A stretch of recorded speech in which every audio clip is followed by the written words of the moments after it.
off a cliff again.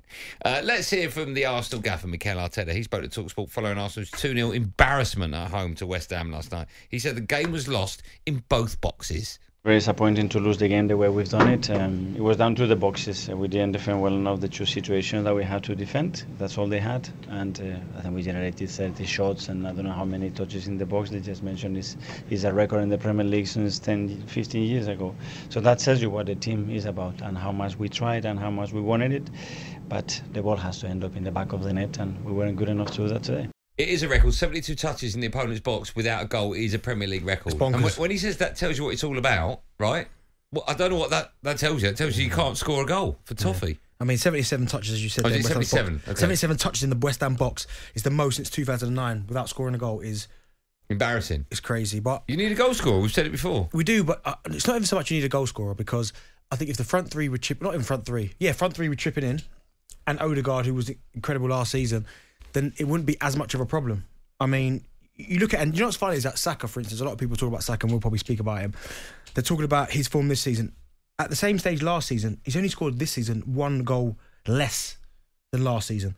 And even an assist, he had 7 at this stage last season, he's got 6. So on paper, you go, well, actually, it's not that bad. But you can quite clearly see he needs a rest. He's struggling to get past his man as well, isn't he? Not so much that, but he's arguably Arsenal's most important player. They play him in every single game. Even there's times, you said it before on the show as well, get him off. Don't play him. Well, he's hobbling about with 10 minutes to go and you're 3-1 up. He needs a break. I know he's durable and I know he's that important, but at the minute, he probably needs a rest. But it's even like Odegaard. Last season, at this same stage, he had 7 goals, 5 assists, flying. This season, he's got 4 goals, 3 assists. Martinelli, same stage last season, 7 goals, 2 assists. This season, 2 goals, 2 assists.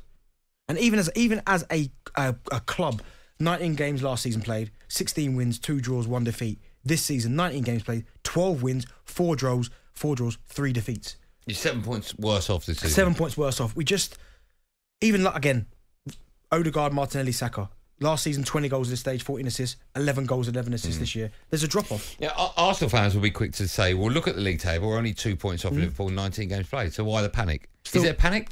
It's not a panic, but the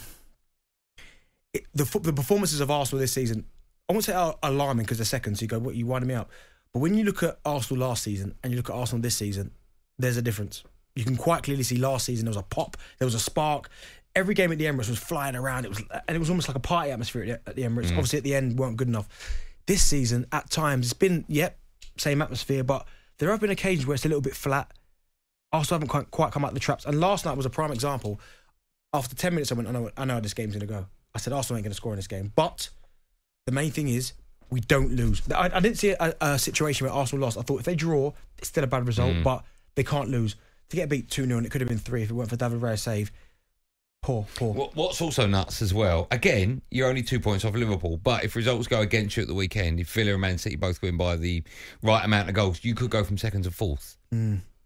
So it's not alarm bells, it's nowhere near alarm bells, but if you're going to win the league, if any team's going to win the league like Arsenal, they're the games you need to win. Yeah, I mean, we've seen other teams slip points at games they probably shouldn't have.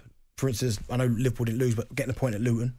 Yes. You know what I mean? Things like that. Manchester City have really lost more games, but for me, with Arsenal, you take the result in isolation, you go, right, it's a bad result, move on to the next.